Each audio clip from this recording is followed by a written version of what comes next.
Halo, jadi pada kesempatan kali ini saya akan membawakan sebuah cerita dari seseorang yang mengaku telah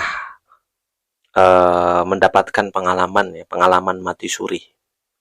Jadi nanti teman-teman bisa didengarkan kisahnya pada kesempatan kali ini. Jadi tetap jangan kemana-mana karena nanti kita akan ceritakan kisahnya daripada seseorang yang telah mengaku atau pernah mengalami mati suri dalam hidupnya. Jadi, simak kisahnya sebagai berikut.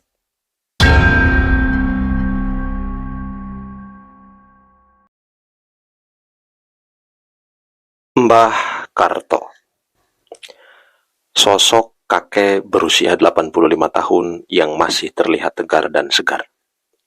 Dengan postur tubuhnya yang tinggi besar, dia dilahirkan pada tahun 1923. Dengan demikian, sudah hampir satu abad Mbah Karto merasakan pahit manisnya hidup di dunia yang fana ini. Melihat angka tahun kelahirannya, maka jelas Mbah Karto dilahirkan sebelum Indonesia merebut kemerdekaan dari bangsa penjajah. Bahkan di usianya yang menginjak remaja, dia sudah sempat bergabung dengan Kesatuan Sukarelawan Kodam Jaya 01 yang bermarkas di Asrama Banteng. Sekarang, Asrama Benteng posisinya sudah berada di tengah-tengah kota Solo, Jawa Tengah.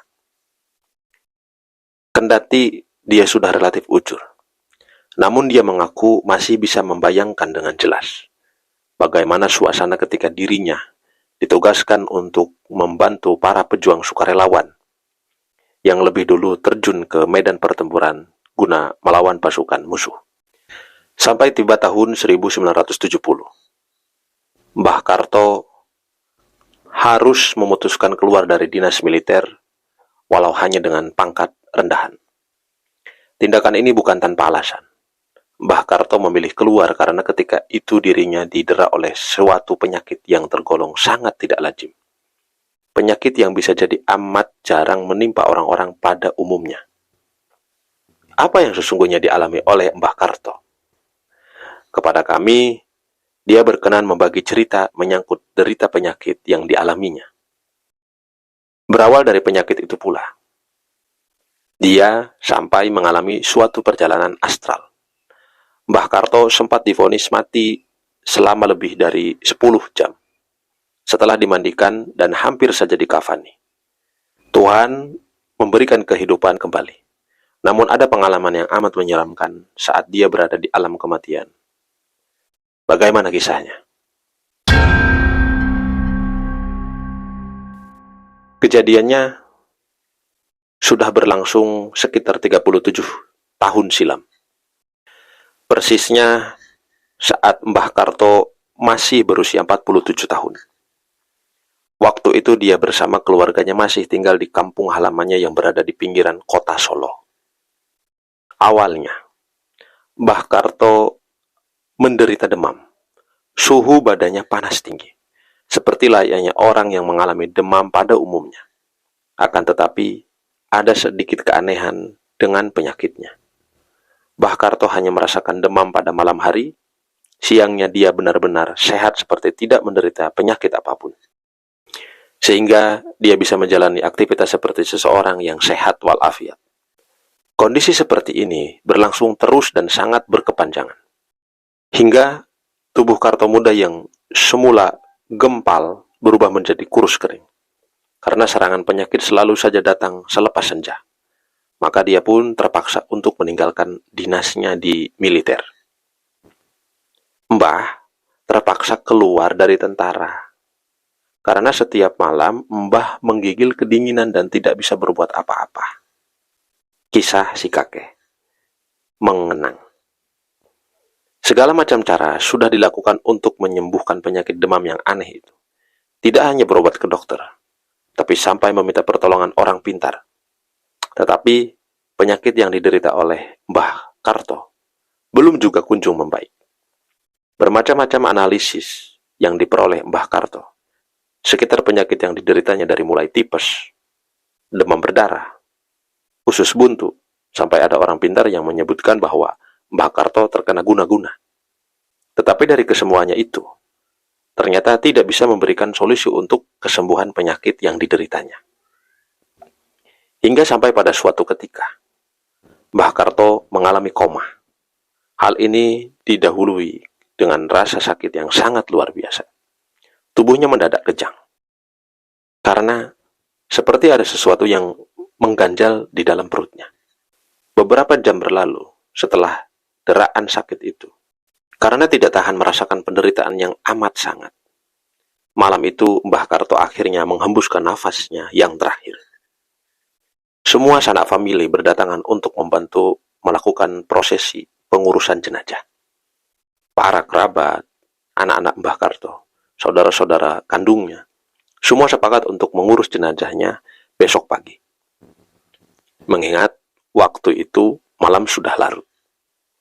Singkat cerita, pagi itu rencananya jenazah Mbah Karto akan dimandikan, dikafani, kemudian disolatkan dan dikuburkan. Hampir 10 jam, jenazah Mbah Karto terbujur kaku. Akan tetapi, setelah jenazah dimandikan, tiba-tiba ada suatu keanehan terjadi. Salah satu anggota tubuhnya, yaitu bagian jempol kakinya seperti bergerak-gerak.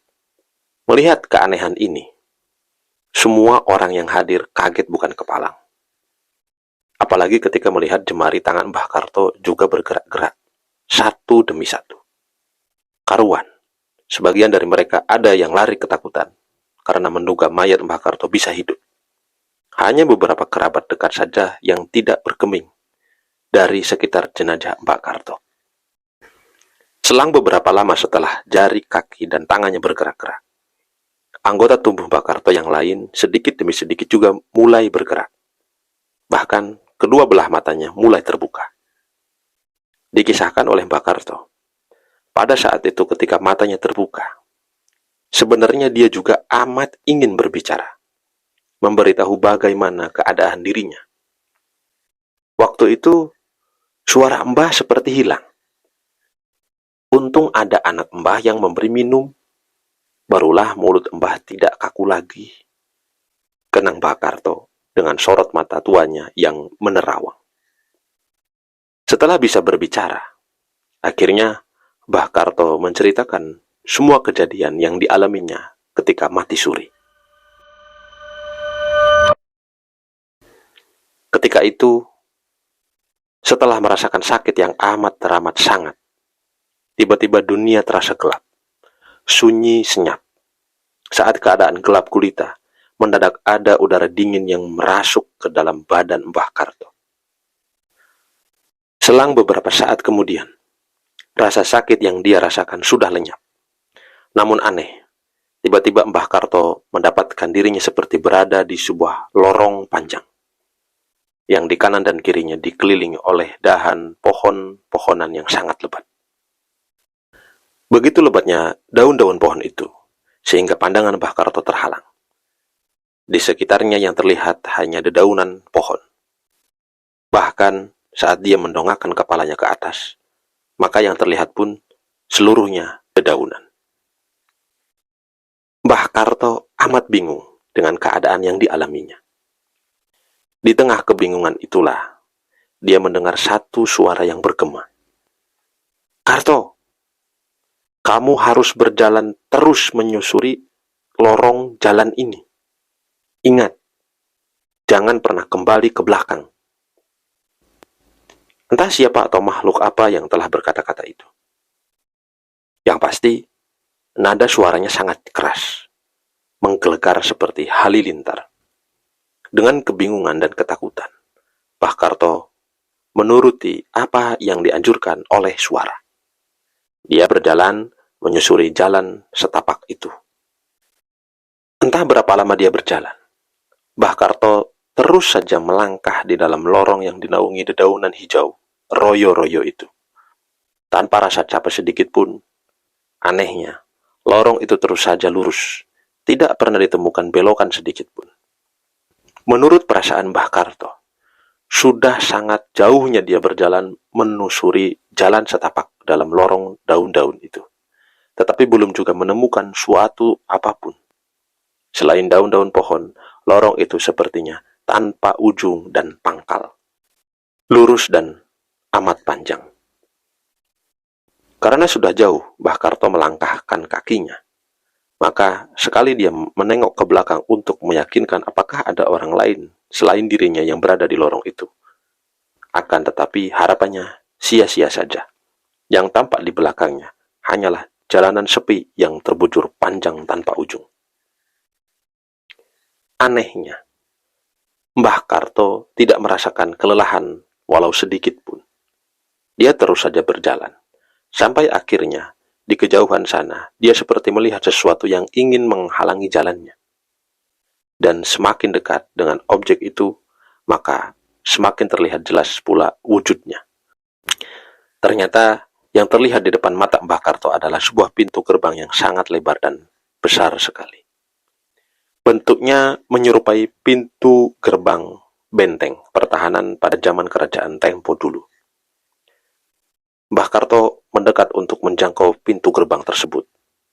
Dan setelah tepat berada di depan pintu gerbang yang amat besar itu, Mbah Karto sempat bingung karena di tempat itu tidak ada orang satupun yang bisa dijadikan untuk tempat bertanya. Dari sebuah lubang kecil yang ada di antara celah pintu gerbang tersebut, Mbah Karto bisa mengintip di bagian dalam ruangan. Aneh. Di balik pintu gerbang, sepertinya banyak orang sedang hilir mudik untuk melakukan aktivitas masing-masing.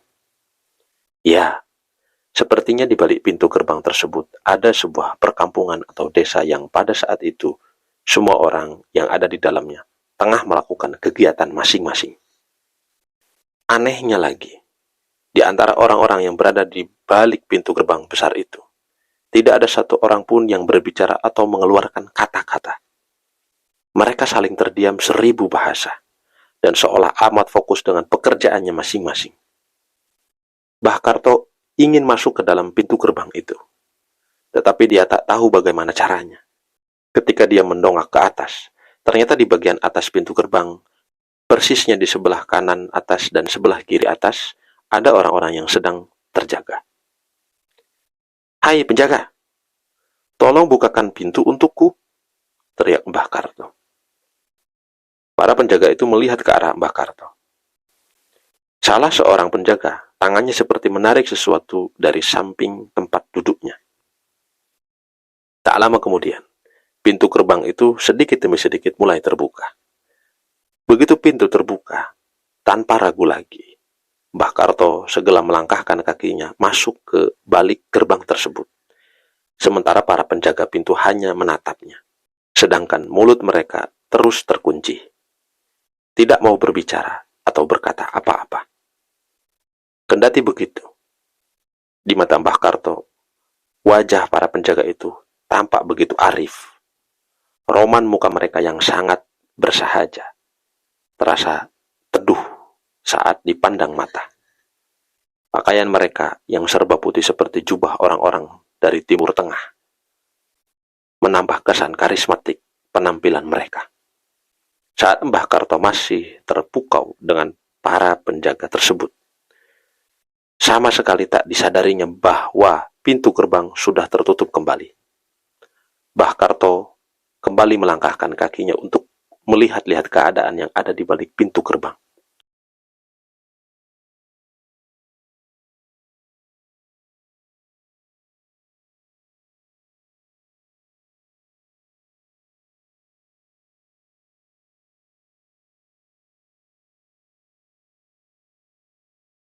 Yang tadi diduganya sebagai sebuah perkampungan.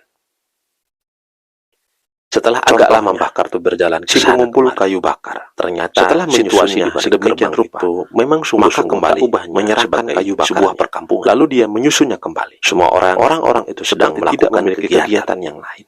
Ada yang sedang menyusun kayu bakar. Ada yang menyembelih sambil memanggut, seorang pun menggubrisnya. Ada yang menyusun mereka menganggap Mbah Karto seperti dan berbagai kegiatan lain datang dari planet asing. Anehnya, mereka merasa terus melakukan kegiatan itu akhirnya secara berulang-ulang pintu gerbang tempat tadi dia masuk. Anehnya, tanpa meminta, kali ini para penjaga itu seperti mengerti keinginannya. Buktinya, dari kejauhan Mbah Karto bisa melihat tangan salah seorang penjaga melambai-lambai seperti memanggilnya. Ternyata benar. Rupanya penjaga itu memanggilnya dengan hanya menggunakan bahasa isyarat. Setelah Mbah Karto mendekat, penjaga itu mempersilahkan untuk segera keluar dari dalam perkampungan aneh itu. Pelan-pelan Mbah Karto melangkahkan kakinya untuk meninggalkan perkampungan yang aneh itu. Namun, sebelum sempat separuh badannya melangkahkan, kakinya keluar pintu. Tiba-tiba, kaki Mbah Karto seperti ada yang mencengkramnya. Sebelum dia sadar apa yang terjadi, tiba-tiba tangan amat kuat yang mencengkram kakinya itu menarik tubuhnya, lalu melemparkannya untuk segera melewati pintu gerbang tersebut. Akibat lemparan yang amat keras dan kuat itu, Mbah Karto jatuh terjerembab di atas tanah berumput tebal. Tapi tak ada sedikit pun rasa sakit yang dirasakannya. Bahkan, Mbah Karto merasa tubuhnya seringan kapas. Kendati demikian, dia tetap ingin meyakinkan siapa gerangan orang yang telah melemparkannya itu. Ketika Mbah Karto memandang ke arah pintu gerbang tadi, maka di sana nampak sesosok makhluk mirip manusia dengan tubuh tinggi besar, hampir 4 kali tinggi manusia. Tangannya yang kekar memegang sebuah cemeti yang merah menyala, seperti rangkaian bara api yang sangat panjang. Sosok tersebut menatap tajam ke arah Mbah Karto, seraya mengisyaratkan untuk pergi dari situ. Dengan ketakutan, Mbah Karto segera pergi. Dia kembali menelusuri jalanan atau lorong panjang yang pernah dilaluinya, sebelum semua kejadian aneh itu terjadi.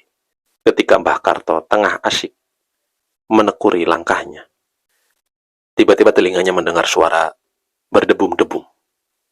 Saat menengok ke belakang, Mbah Karto melihat sosok tinggi besar yang sempat melemparkannya tengah berlari mengejarnya sambil mengacung-acungkan cemeti api yang ada di tangannya. Karena begitu takutnya, Mbah Karto langsung mengambil langkah 1000 untuk menghindar dari makhluk yang kelihatannya sangat marah itu. Tanpa pernah menengok ke belakang lagi, dia terus berlari. Namun apa daya, kecepatan berlari Mbah Karto tak sepadan dengan makhluk yang 5 kali lebih besar dari dirinya itu. Karena itu, tak pelak lagi untuk kedua kalinya makhluk itu mencengkram sebelah kakinya. Mbah Karto berteriak histeris ketika dengan ringannya sosok bertubuh tinggi besar itu melemparkan tubuhnya. Entah berapa jauh tubuh Mbah Karto terlempar. Yang jelas, selama beberapa waktu Mbah Karto merasakan tubuhnya terasa melayang di udara, hingga akhirnya jatuh ke tanah dengan sangat kerasnya. Ketika itulah tiba-tiba telinga Mbah Karto mendengar sayup-sayup suara kerumunan orang banyak yang sedang mengerumuni dirinya. Juga disertai suara lantunan ayat-ayat suci Al-Quran.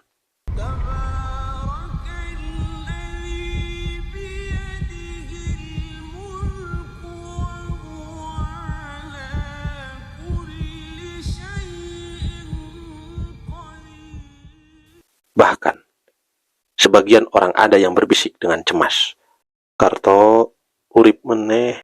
Rupanya, suara yang terdengar itu semua adalah suara orang-orang yang tengah berduka atas kematiannya. Katanya, "Saya sudah mati selama 15 jam. Anehnya, sejak peristiwa itu sampai setua ini, saya tidak pernah sakit lagi," cerita Mbah Karto lebih lanjut. Di tengah usianya yang sudah sepuh, Mbah Karto merasa bersyukur kepada Allah Subhanahu wa Ta'ala, sebab telah diberikan kesempatan untuk hidup kembali guna melaksanakan segala perintahnya dan menjauhi semua larangannya. Yang terpenting dari kisah Mbah Karto ini, kita harus meyakini bahwa kehidupan setelah mati itu memang sungguh-sungguh ada.